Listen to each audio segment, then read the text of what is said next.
But then because he says it with such confidence and arrogance, people are like, yeah. And that's the same with dog training. There is a problem with dog training and dog trainers on social media. Yes.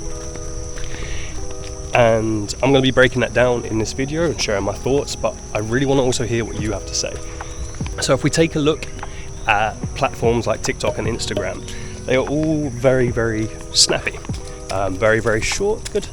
Very, very short, quick paced. Most of dog training is quite simple, but dog trainers, especially younger dog trainers like myself, good boy Oreo, we need to try and stand out.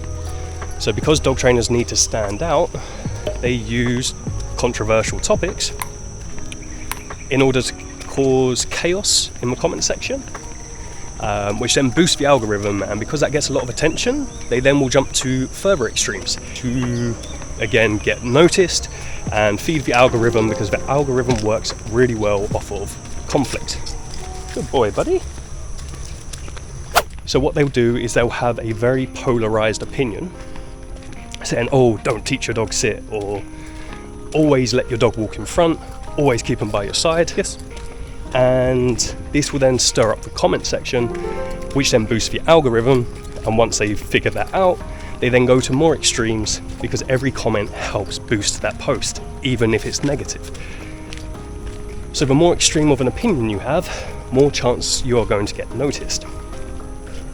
That within itself is a huge problem, because it takes away the reality of dog training and people start to do it on purpose. Good boy, Oreo. So if one person tells you to let your dog always walk in front, and another person tells you to always keep your dog by the side, who do you know how to listen to? Who is right in that situation? Oreo. Yes. Good boy. And to be honest, both of them trainers are right, but they're also both wrong. And that's because they don't really know, good boy buddy, they don't really know what your dog is, They don't know you, they don't know your relationship with your dog, they also don't know your actual dog, and they also don't know what environment you're living in. Yes, good boy buddy. So because of that, there's so much grey area, and they can't give you that specific advice, but they can give you generalised advice. Yes. But they don't tell you it's generalised advice, they say it as if it's fact. And that, yes. And for people that don't know much about dogs, this is where the problem comes into it, right? Oh, good boy, Oreo. Good boy, Coco. Yes. So who do you know who to listen to? And who do you know who's just BS? Well, first of all, I'd ask yourself if they are an influencer or an actual dog trainer. It's like, how much advice are they giving you?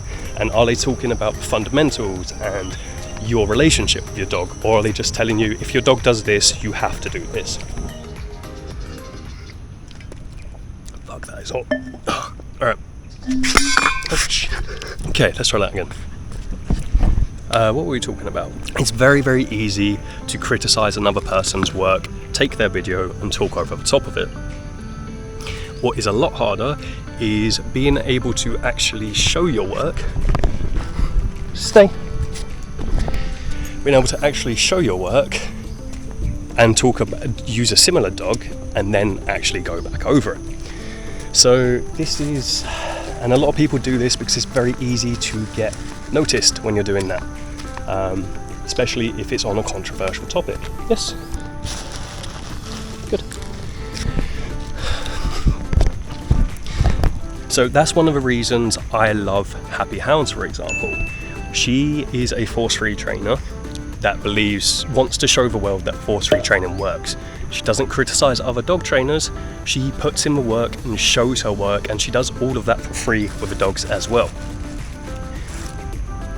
She also does unedited sessions, and that is something that's super, super important. In today's age, our attention spans get shorter and shorter, so a unedited video is never going to do as well as a really polished video, and that's something that I love to see. So if you are looking for a dog trainer online, look if they do a lot of editing, because it'd be very easy for me to edit these two on a loose lead walking video, show them pulling at the start, and then an hour later be like, we fixed it, and the reality is they're just tired. So with the dog training, it's important that we actually look at the before, the during, and then the after. And when you're looking at this as well, don't just look for a tired dog, make sure the dog is actually calm and they're happy. One of the ways you can tell this is how much eye contact, how much are they engaging with the owner, how much are they looking at them for direction. You'll notice this in videos that use harsher levels of punishment, especially when someone's yanking them about for a while. The dog gets so tired and then they just sort of give up. And it's not really training, you're just forcing them into a situation where they can't do anything. Good. And then on those videos as well, you'll notice they don't engage with the owner after. Or the handler, and that is a big flag for me. They should be looking at the owner or the guardian or whatever for direction. And this is where unedited videos can come into it. Good job, guys. What are some traps with What are some traps with dog trainers on social media? Well, first of all is confidence. It's very easy if you are straight up confident about what you're saying, people will believe you. And you'll see this a lot in the fitness industry, especially talking about nutrition. Yes? There's a guy saying that peanuts are bad and they're gonna kill you.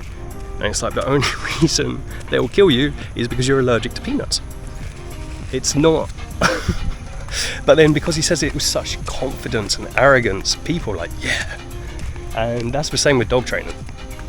Another red flag that I'll be looking out for, good, is how much are they only training their own dogs. If a dog trainer is simply only training their own dogs or showing one dog a year, they're probably not a professional dog trainer and they make their money from elsewhere. Good. Okay, guys, stay. Oreo, stay. And this is why I think his name's Balanced Dog UK, just started YouTube. He is so good because he shows his actual sessions with his clients and you can see how he works as a trainer. It's very easy to do a talk over and do a highlight reel.